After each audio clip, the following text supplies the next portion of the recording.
following piece is an attempt to preserve these precious and often unnoticed memories. The following is a collection of voices from the Gulag. In Russia, labor camps, known as Gulags, the Russian acronym for the Chief Administration of Corrective Labor Camps and Colonies, were established in order to repress a larger resistance that could be contained in the prisons, whose total capacity was barely 200,000 people, and took the form we know today after the 1917 Russian Revolution. The Extraordinary Commission for Combating Counter-Revolution, Sabotage, and Speculation, called the Cheka, made prompt use of the government's 1918 decree to expand its power to make arrests, pass, and execute death sentences. The camps have been practically legalized. In the early years, particularly between September 1918 and January 1920, in addition to countless arrests, more than 60,000 death sentences were handed out. With the Cheka, as well as other government agencies making an increased number of arrests, prisons were becoming overcrowded. The lack of funds for staff and supplies, coupled with the ideological expectation that prisons would wane under socialism and a small budget, new prisons could not be built in the post-revolution years. Instead, people formally sentenced to be imprisoned, along with those being held on an administrative basis, were often transferred to supposedly temporary camps, organized in an available monastery, private estate, or in hastily constructed barracks. These camps were makeshift, but the fact they were so cost-effective to set up encouraged their proliferation. The location of new camps was not determined by the available facilities, but rather by the sites where labor was needed. The death tolls in the camps were large, primarily due to neglect and starvation. Prisoners often included former members of the upper class or intelligentsia, members of suppressed political parties, white guard soldiers and officers, clergy, peasants who opposed grain requisitions, workers who had gone on strike, or black market traders. By 1921, there were 84 camps to send individuals to. At their peak, it is estimated at least 476 camp complexes had been set up all over Russia, consisting of thousands of individual camps. Even in the early years, the penal function of these camps was well known. While there were rumors of atrocities, there was little concrete information in print. The threat from these camps was enhanced by their mysteriousness. They were anxious times. Arrests of party and Soviet officials all over the region and of the best representatives of the intelligentsia had already begun in 1936. People disappeared every day. No one knew whose turn would be next. People kept whispering that yesterday so-and-so was arrested, and someone else had been picked up today. You hardly knew whom to write about or what to say. Nobody knew what tomorrow would bring. People were afraid to talk to one another or meet, especially families in which the mother or father had already been isolated. The rare individuals foolhardy enough to stand up for those arrested would themselves be automatically nominated for isolation. In the early 1930s, labor camps spread more rapidly over the USSR, especially in Arctic regions, a veritable archipelago, as Solzhenitsyn refers to it. The prisoners built railways, roads, and cities around them, and they manned construction works and mines. The worst prisoners were sent to set up brand new camps and work sites, not having even the most minimal accommodations until they had built them themselves. Because of this, mortality rates were much higher than at older camps. At this time, mortality rates were projected at roughly 25%.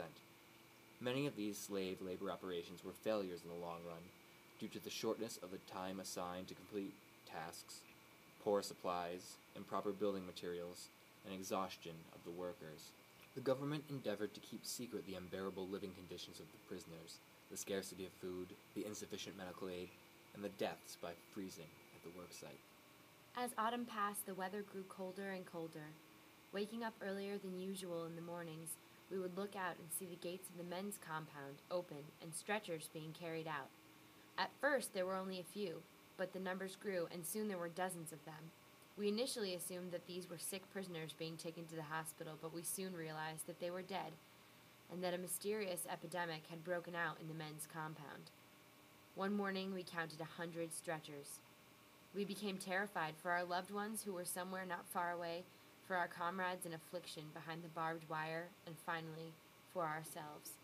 It was such a senseless way to die, and no one would ever know you had been dragged off to the morgue, naked and without a coffin, covered with a tarpaulin, and then taken out and buried with dozens of others in a common grave. Was it really possible to treat people like that? Indeed it was.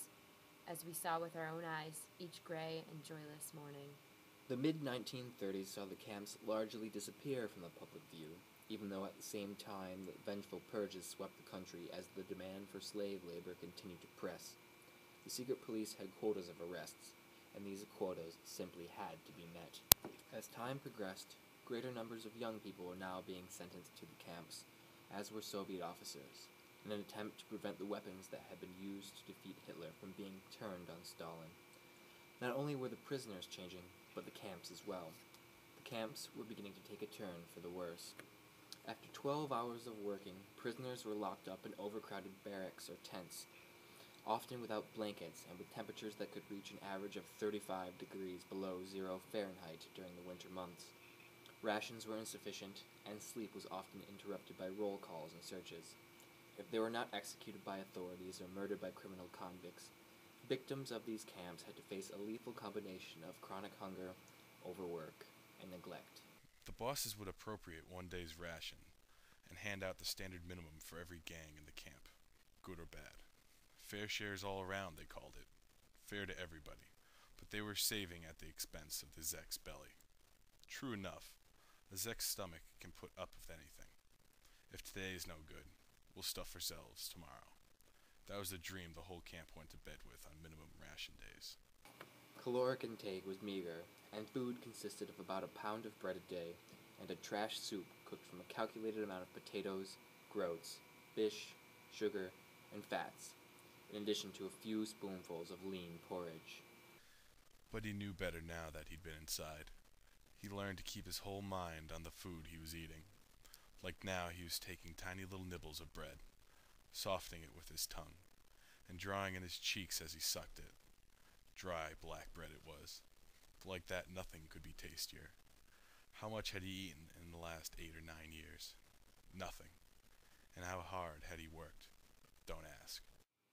Portions were usually shrunk by theft, and bread rations were cut or denied if prisoners did not meet their given production quota. Few prisoners were able to meet these quotas, even if they were exceptionally skilled, leading to a vicious cycle of less food, less strength to work, less food, and less strength to work. Some accounts hold that prisoners could reach lethal exhaustion in as little as 3 weeks, depending on the season. The prisoners were starving. They would conceal the death of a neighbor on their bunk and lie beside the decomposing body so as to continue receiving the few extra grams of the dead man's bread ration. The guards, growing suspicious that a prisoner had not gotten up for a long time, would twitch his leg, and their hand would sink into a soft porridge of flesh. Prisoners were not treated, but only carted away to the morgue.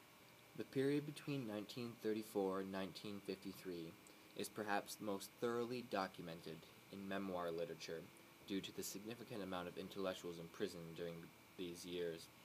Camp function was becoming more and more standardized across the country, and the literature of the time reflects a more or less uniform picture of camp conditions.